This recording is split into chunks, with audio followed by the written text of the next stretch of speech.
Hey fam, welcome to the Corner Truth, or welcome back to the Corner Truth. And if this is your first time joining us, welcome. I am your host, Mindset Life Coach, Coach K, and alongside of me is my wonderful co-host, Dr. Kenneth Coach Gray. So welcome, family. Tonight is part two of our previous conversation that took place on last week, mental and emotional stability. But before we get started, Coach, say hello to the fam. Happy holidays to everyone, and I hope everyone's getting that present. And when you look underneath that tree, I hope it's exactly for you. Don't open up anybody else's gift. Got to make sure your name's on it. All right, you're gonna have to turn up your mic a little bit because we can barely hear you. Oh, turn me up. Let me see. Turn your mic up Should a little bit. be okay. How about now? Am I A up little more. now? Nope. Is that better? Okay. Turn up a little bit more. Turn Let me up, turn see. up. I'm trying to get it. I'm trying to Uh-oh. get it. All right. All right, family, bear with us. We're No, no. having a little bit of technical difficulty here. Can you hear me now? I can hear you barely. All right, can somebody do me a Oh, favor and put in the chat if you can hear both of us? hello. Hello to everyone. All right. Let me I want see. to make sure the audience can hear us. So can Okay. someone put in the chat All if you can right. hear us? Thank you. Thumbs up. Yeah, I see Ken here. Yes, I see a lot of Okay, good. no Because thumbs, I'm but I unable can see to some see yeses and on my end. Okay, well, you know what? We're gonna rock and roll this thing. We on live television and we're gonna rock and roll with it. So last week we left off with a fabulous conversation, fam. We kind of jumped a little bit all over the place, but the subject we still kind of remained within the context of the subject, which was dealing with mental and emotional health and stability post COVID and in the present. We covered a lot of things such as um, knowing that it's okay to not be okay, and how do we come together as a community to help our loved ones who may be struggling with depression, anxiety, or just being stuck and just moving forward. So we're going to pick up where we left off last week, but Coach, we're going to kick it off with a couple of, let's call them personality traits of in relationships. Okay, so mhm. so let's start here. In order for us to everyone on this line or on this platform is opinionated, right? We all have opinions, and at Mhm. some point in time we all think we have solutions to everything, to everyone's problems, right? So the key thing in helping others in any situation, particularly mentally and emotionally, we have to know what role we play, and it is imperative that we know our audience. So I'm going to talk about four of these personalities, and the first one is the fixer. So probably Mhm. mostly everybody out here can relate to someone that they've come across paths with that's a fixer. So a fixer, you think someone's happiness is your job. And what happens with the fixer is the results are based on your expectations. So you have to be careful as the fixer because you're looking for someone to do pretty much what you want them to do. And when it doesn't turn out that way, you feel like a failure, like you didn't really actually help that person. And that's because you were banking their results off of your expectations. So the next personality is the fragile. So the fragile person is the person who's been wounded or hurt and unsure of themselves, and they rely heavily on others for their confidence level to build up their confidence. and that's kind of like the codependent person. So the codependent, it's imbalanced reliance. So it's one person who enables another person's unhealthy behavior. All right. And then we have the supporter.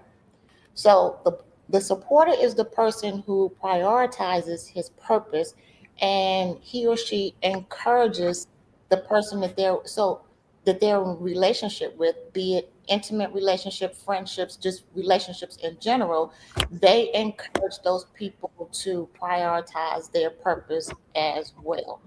So, what do you have to say about those different types of personalities before we go any further?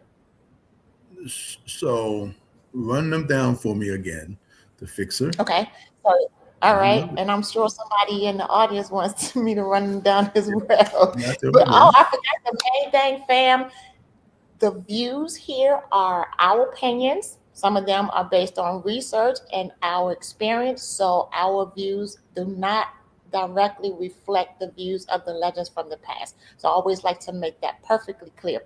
All right, so Mhm. the four personalities we have, and do bear with me, fam, because I am not feeling my greatest tonight. My eyes are highly sensitive, so bear with me. So going back to the personalities, we have the fixer. We have That's the person who thinks that they're responsible for someone else's happiness. All right, that's just it in a nutshell.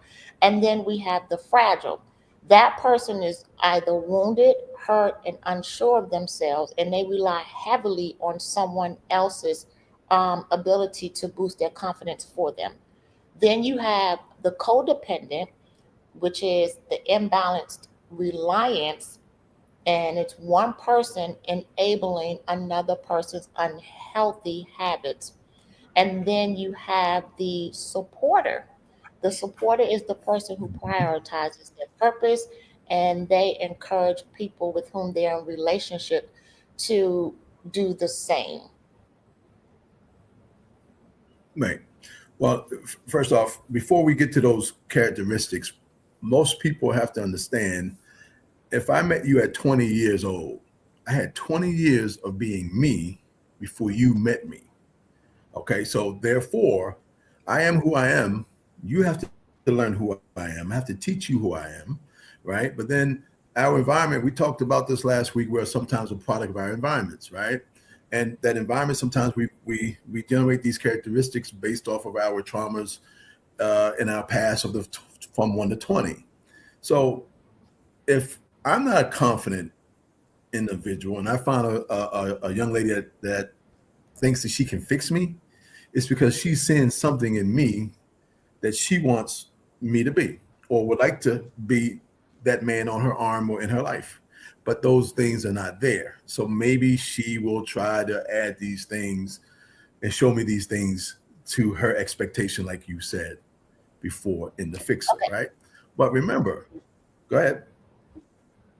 I'm listening intently because it's kind of hard to hear you. So I'm trying to catch on to Oh, what you're saying. So were you done?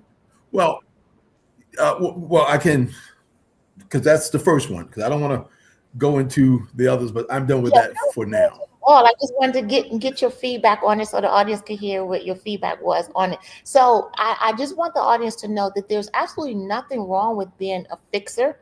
So, but Mhm. you have to know when to present those characteristic traits into whom. So that's why I started off saying you have to know what role you play and you have to know your audience. Because if you're a fixer and you're trying to help another fixer, that's going to equal chaos. You guys are going to bump heads. That's like a type A personality with another type A personality. One, it's going to be a tug of war. So if you know you're a fixer and the person that you're trying to help, they're going through some form of depression, or they're stuck, they're having anxiety, they're having challenges, you may not be the right person to help them. And this is why I started off saying you have to know your role, you have to know your personality, and you have to know your audience. Because you coming off strong as a fixer, someone who's a little more timid or fragile, it's not going to be reciprocated very well. Does that make sense? And that's Right. the one thing that I want the audience to understand. That's why it is important that you know your role and you know your audience. So, Well, there's also, can you hear me? mhm, There's also another distinction from being mhm, a molder and a fixer, because some people want to mold you into what they want you to be. Now, the thing about that is, you ever heard this thing called build a bear, when you can walk in the store and build that bear the exact way you want that bear? That's what a lot of people try to do with other folks. They try to build a man or build a woman. Now, when we say fixer, what do I need help with? What does she need help with? And with that, let me help you with what you need help with. But to mold you into something that I want you to be or you want me to be, that's not a fixer. yeah, that's a That's not a fixer. controller. That's a controller. That's So we have a to be, controller. yes, Yes. we have to be very careful when we use the terms to try to help. When I'm molding you, like you said it, if two fixers are going at it, I don't see two fixers going at it. I see two people who are dominant in their ways and their wants to try to get what they want out of each other. Yeah, That's a that's what's going molder. to happen with a fixer. You got to be Exactly. careful. There's a control. Hmm. Yes, it's got to be extremely careful with that. It's the same thing with opinionated people. So there are different types of And so, opinionated people as well. So you have the opinionated person who's a know-it-all, or they think they mhm, know it all, and and they come off that's as okay. a jerk. Yeah. And then you Yeah, and that's have the, okay. you said what? And that's What'd you okay say? for them to be who they are. But that doesn't mean I have to subscribe to it or you have to subscribe to it. But be yourself But first and let me it's decide not if I want to hang necessarily out with that. okay either. So I don't know if you can, it's not necessarily okay either. This is, so I am going Okay. to nail this point home tonight. It, this is why we have to know our role and know our audience, because in different environments, it's not okay, because you can come off, when you're trying to help someone, you're trying to pull somebody up out of a pit. It is not okay to enter into that scenario of trying to help that individual coming off as obnoxious and that you know everything, because you're going to lose that person. If you're that type of opinionated person where you think you know everything, well, if someone is really reaching out to you for help and they're really stuck and they are on the ledge, you probably won't be that person, that ideal person to help them.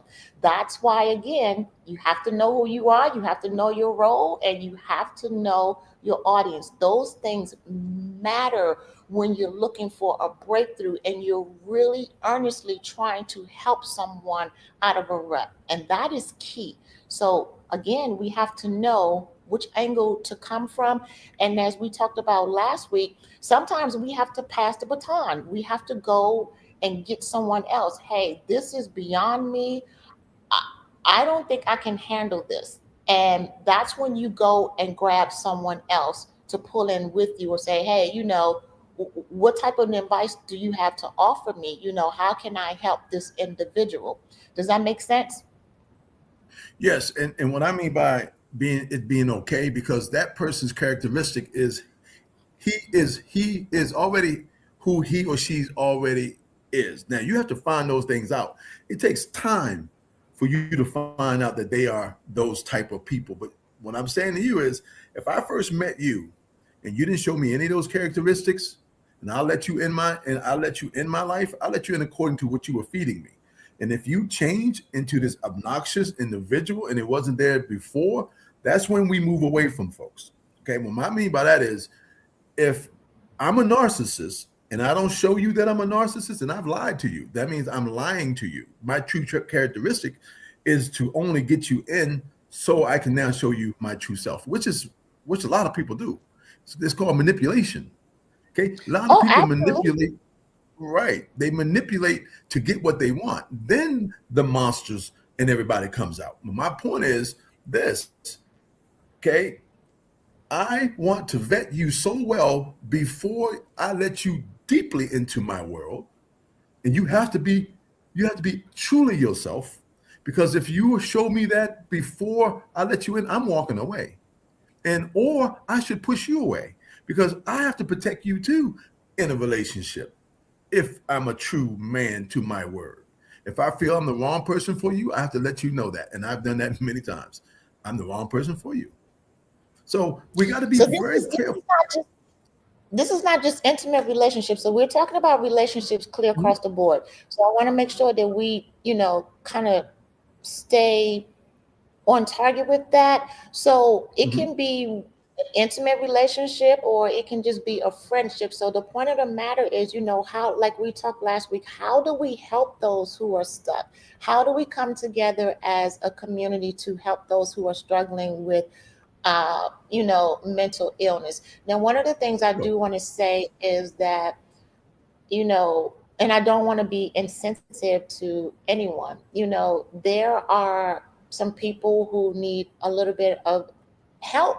They need medication for, their endorphins, their levels may be high or low or what have you. But then there's a difference in someone who needs, you know, a hand up to help them come up, to mhm. help pull the motivation from within them, because none of us can motivate anyone. We can only motivate Right. ourselves. What we can do as supporters or helpers is to help pull that motivation out of that person so that they can kind of get out of that rut, if you will. Does that make sense? Yes. So, Well, yeah. Again, everything is the relationship, as you just mentioned, yeah. right?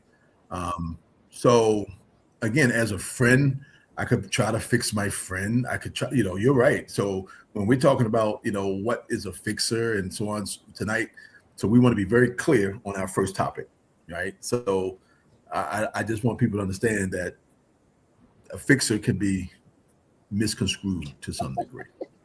so, so you talked about vetting people. That's a good point. So, Yeah.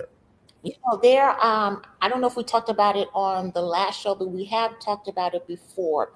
I used to tell my son when he was young, frequently you need to go back and revisit your circle and see who's Mhm. directly inside that parameter and who needs to be on the outside of that, because everyone who's on That's right. directly on the inside has access to your heart.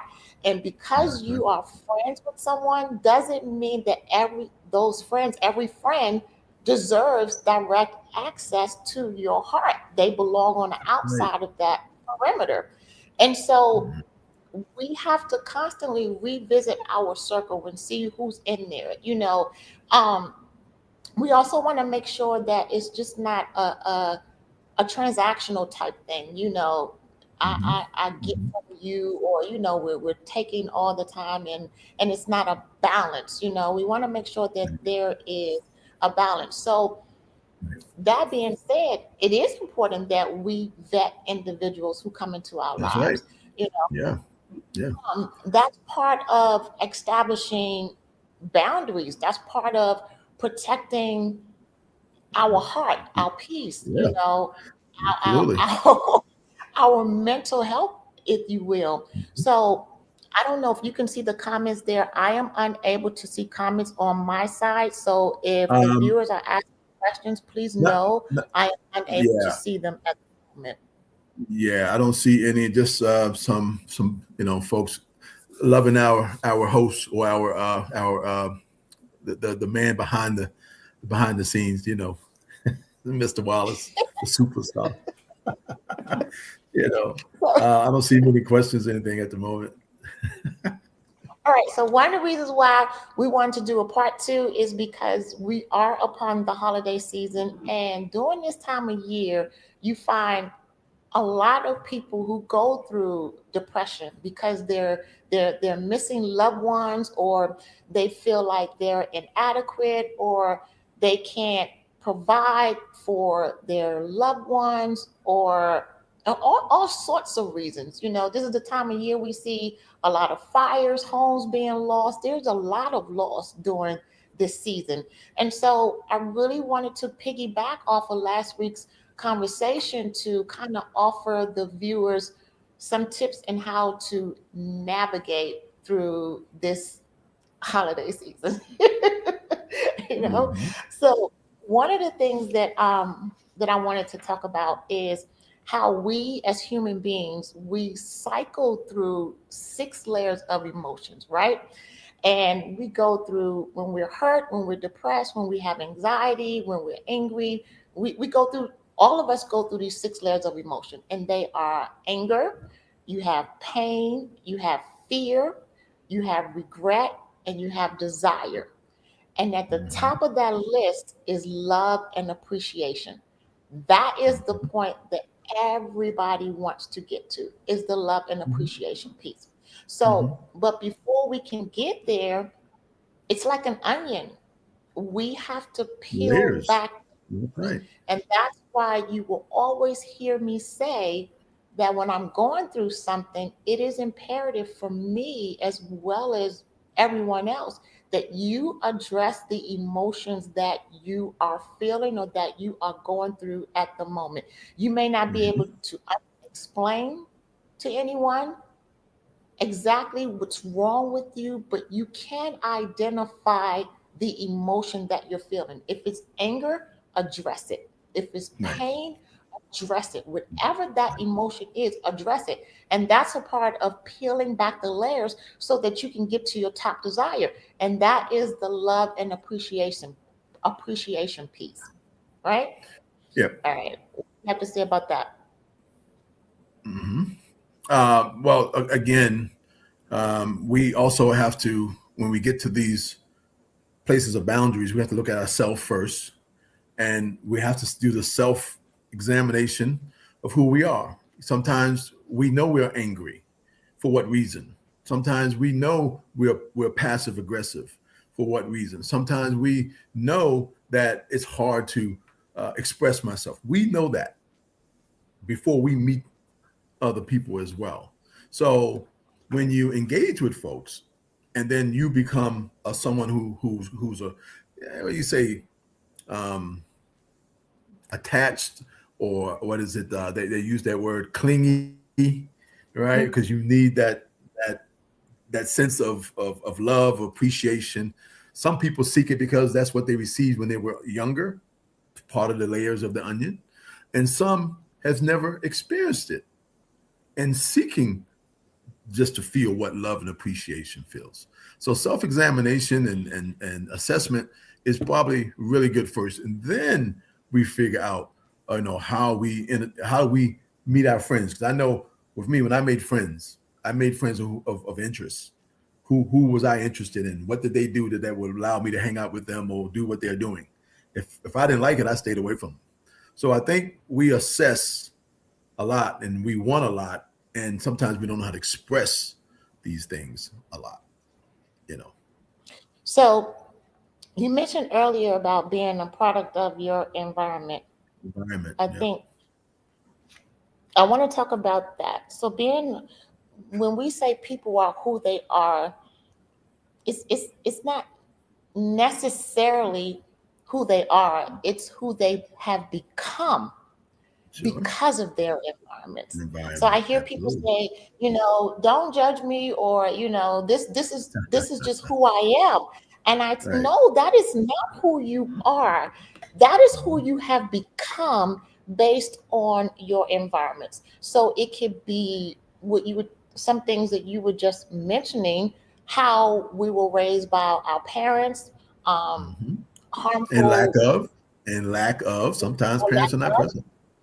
harmful relationships that we may have been involved in, and so it causes us to build up walls, right? And Yes. so we take on different personalities. Some, like you say, may become passive. Some may become a little more aggressive based Yeah. on what they've Mhm. experienced in their environment. So they have this protective barrier around them either way, whether it's you're passive or you're an abrasive person. It's a protective barrier. So Sure. Sure. in order to be who you really are, that's where the assessment comes in. That's where you look at the personality of who you are now. And Hmm. that's when you, this is why you address emotions. You know, when you're in a situation that you're not so fond of, that's not bringing you the greatest joy, you know, Hmm. address the emotions, begin to peel back the layers of those emotions, Yep. and let it be known that you're going to cycle through those things. Sometimes it's all at once, sometimes it comes in stages, but again, it is imperative that you peel back those layers. It's kind of like grief, if you will. Like we talked about grief last week. Grief comes Yeah. in different Yeah. stages, and some people think that because I've cried over something, that's it, I'm done, I'm not going to cry anymore. Well, with that, when that happens, you begin to suppress your emotions, you push them down, and you get a false sense of okayness. I done made up a new word. You get a false I sense of understand it. okay, I I'm understand okay, it. I'm Yeah. good. And Right. you're not, because you haven't really dealt with it. You just pushed it down. You buried it under That's the part of the soil. masking. That's part of the Yes, masking process. Yeah. absolutely, absolutely. Hmm. So guys, bear with me.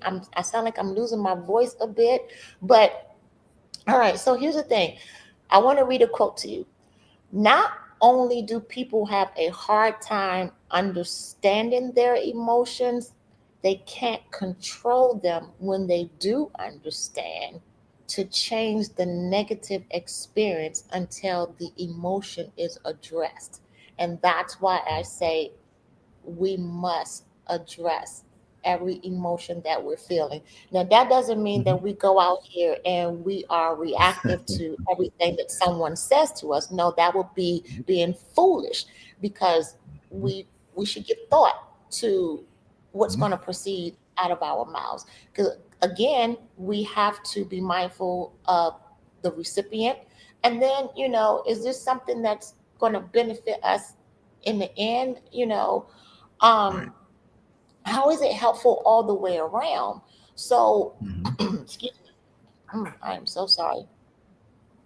So, this is why we take these steps, if you will. They are necessary measures. And with that being said, I am going to give the audience like some questions you can ask to make sure that you are addressing what it is that you're feeling in the moment. So, but before Hmm. I do that, do you have a scenario that you would like to present where, let's say you didn't address your emotion and you kind of just flew off the handle? What was the outcome of that situation? Well, without going into full detail, the, the short answer is yes. And what happens is you lose something that you thought would be there, even when you acted that way that they would understand. And when you crossed a line, or you did something that turned them completely away from or off from the situation of your actions, your behavior, I guess the, as you want to say, the end result is that person's not around anymore, or that person doesn't want to be around you anymore, or that person loses respect for you. And when that happens, yeah, of course, that's happened many times in my 60 years, right? But when I say many times, when I say many times, it could be three times. That's three too many. So what Three too happens many. is, right? So what happens is I learn from it, from each time, from a child, from a young adult, and then an adult. Because trust me, it happened in all three phases, right? And so as a child, I said, I'm not doing that anymore. As a young adult, I'm Mhm. thinking, shit, wait a minute, what's this? But as an adult, I had more time to figure out what I'm doing, when to do it, how I do it, and should I do it. And it was well thought through. And I thought, okay, this time I can, and no, it's the same, it's probably the same result. So yes. Okay. So,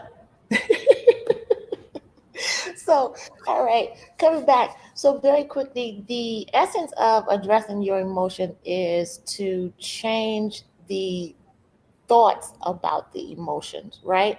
So, these are the questions that you want to ask yourself when you're upset. Number one, why am I angry? Right? So you always want to know why, what is it that's making me angry? Where is this coming from? That's number two. Number three, what is it exactly that's hurting me? What's hurting me? And then you want to ask yourself, what are my fears? What am I fearing? And then number five is, what is my desired outcome? What do Mm. I want to get out of all of this? So See?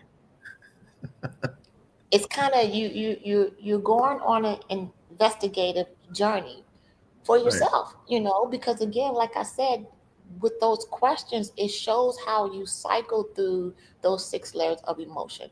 And so when you take the time and you sit back, this is why it's important that when we're angry, we don't pop off or be so reactionary when we're Mm-hmm. angry until we've had time to sit back and kind of give things some thought. Like, why Mm-hmm. why am I angry? Because when you ask yourself these questions, you may find that that's not even worth my energy. Maybe Right. I'm just a little pissed off because, uh huh. Mm-hmm. Go ahead. No, Were I'm you saying trying to that, say? no, I'm agreeing with you. And those are just little gestures that I make, but I was jump right to number six. We want all five of those things to go away. That would be my Mm-hmm. desire at the end, is to stop all those things that got me before number six, right? And again, we don't want to hurt anymore. We don't want to be angry anymore. We don't want those things. My ultimate goal is to get to number six, to have all that stuff eliminated. But So, sometimes and, we have and to then let's. all do that to get to Mhm. number six. So we go to number So five to get to number number six. six is the love and appreciation, right? So Mhm. now let's make no bones about it. It is okay to be angry because being angry is actually a healthy emotion. But what makes it wrong is what we do with it when It's the when intent. anger is The out of intent first. control. Hmm. When anger is out of control. And Yes. so we want to make sure that we are in control of our anger. This is why it's a dangerous state to allow our emotions to dominate us and us to not be in control of our emotions. Because you want to see someone spiral out of control, watch a person who's dominated by their emotions. They are Mhm. reactionary they are reactive to everything. Every person needs a response.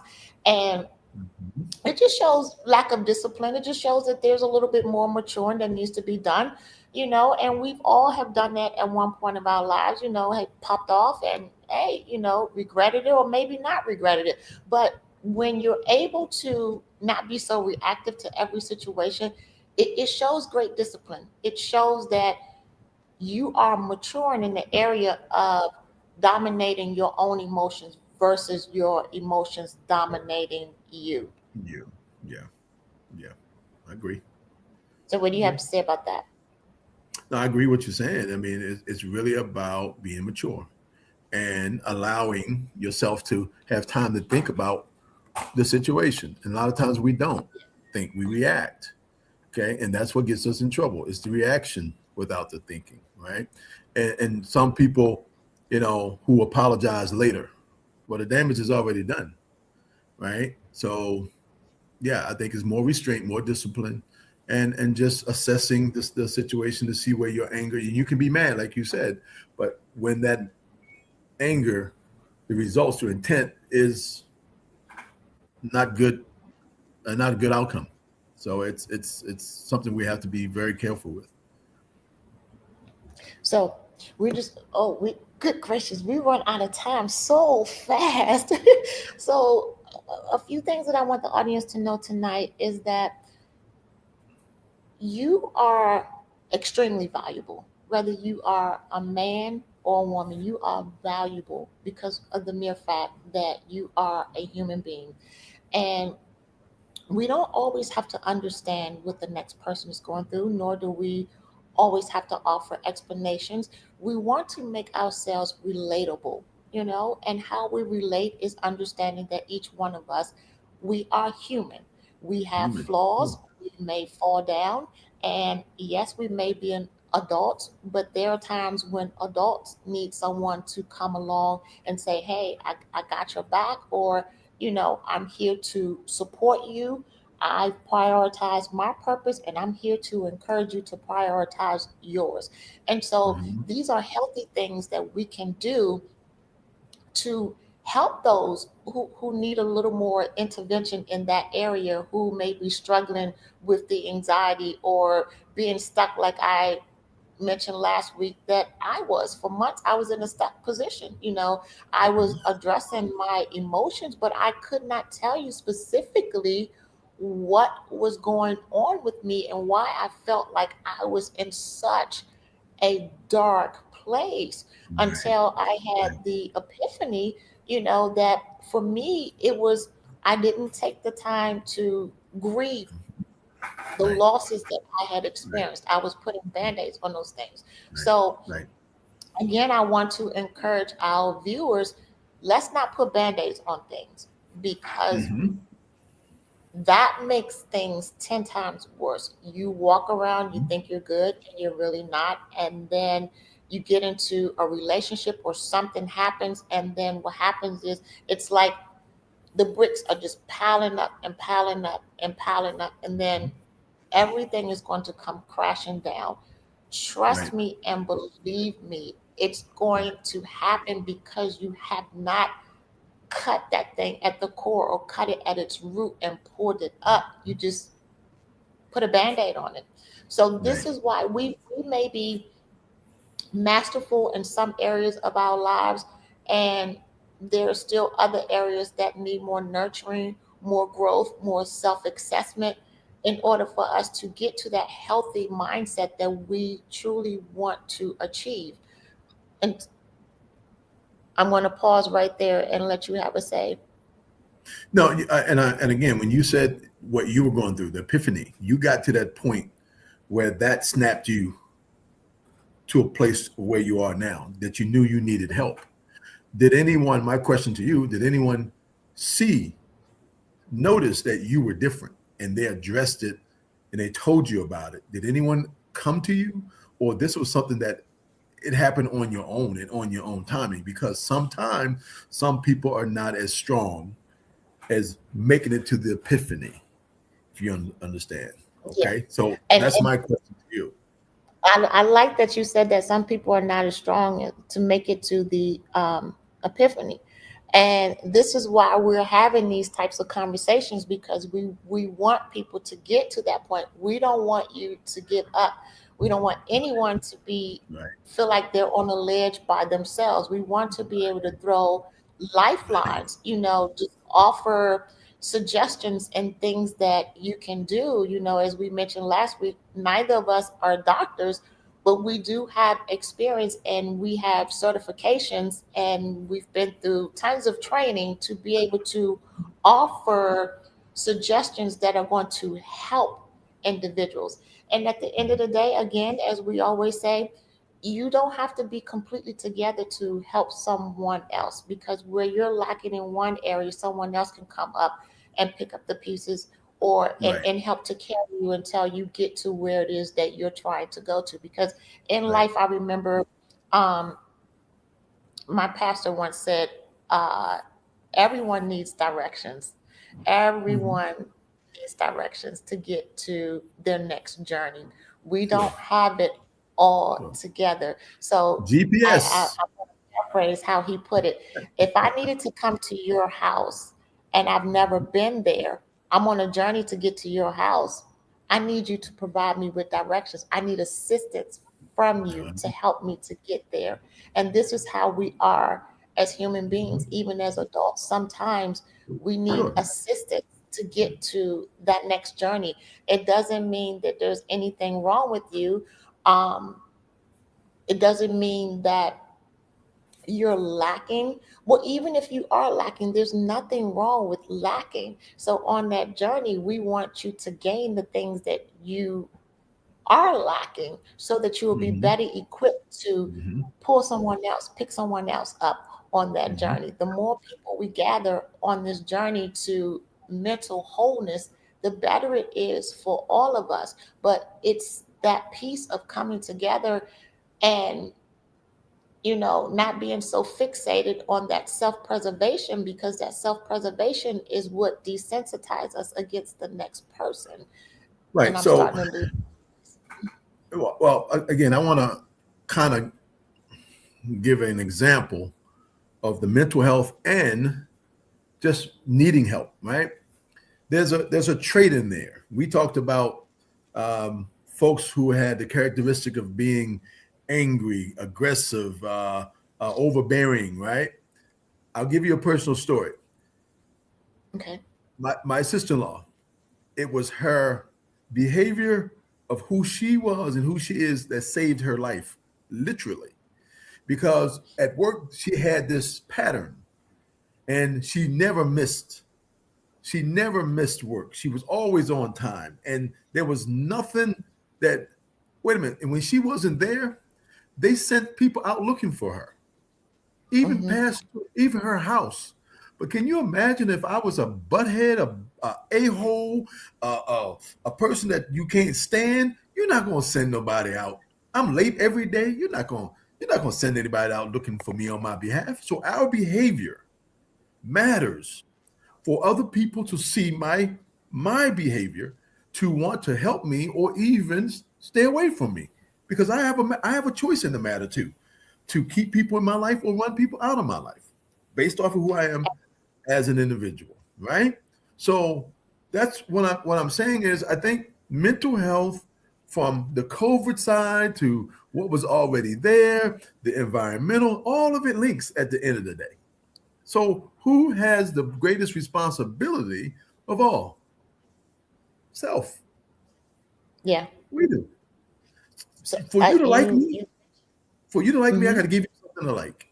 For you to love me, I gotta give you something to love. For me to love you, I should have to earn and your friendship. I have to earn to be a friend, right? Because of who I am.